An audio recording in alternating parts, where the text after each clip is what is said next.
At the Civil Society Dialogue in Abuja, participants expressed concern that the Nigeria police still operated under very outdated regulations enacted in 1968. The regulations have no provision for human rights, gender equality, or the philosophy of community policing. It's not just an administrative step.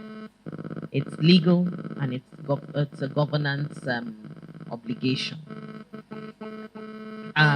And if it's done, it has the force of law. It creates legitimacy and accessibility. A lot of the work that most of us have done as civil society organizations and at best have been taken on board by the police are at best good practices without the gazetting. Because it takes just maybe a leadership that is not inclined to roll back on these gains.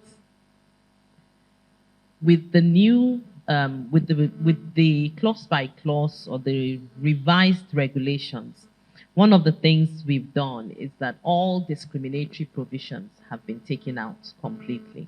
From discriminatory rules against female officers to silence on community policing, experts at the dialogue provided evidence that the outdated regulations clash with the very spirit of the 2020 Police Act. Can we operate a regulation that is way back with the present act? So, over time, we've worked around this regulation to see what exactly can we do. The Act talked about community policing. The old regulation has nothing about community policing. If you look at the law of 1948, was coercive in nature. Issues surrounding human rights were not embedded in that Act. But the current 2020 Act speaks about human rights. And the regulation we are operating on has nothing in common with what human rights are. Community policing, which is about intelligence gathering, is well within the structure of the current Police Act. The regulation doesn't have that. So we sat down and said there is need for us to review the entirety of the police regulation. And P1 has done a lot around this regulation. The delay in gazetting a new police regulation, they say, is not from lack of review. Stakeholders, including the Police Service Commission, the Ministry of Police Affairs, civil society, and even the police themselves, have all contributed to a revised draft. Yet progress remains stalled, with fingers pointing at the police management cadre, which inexplicably is withholding a feedback. Without clear, modern gazetted regulations, officers operate in a vacuum. They rely on vague, archaic rules prone to arbitrary interpretation. This makes policing unpredictable and often abusive.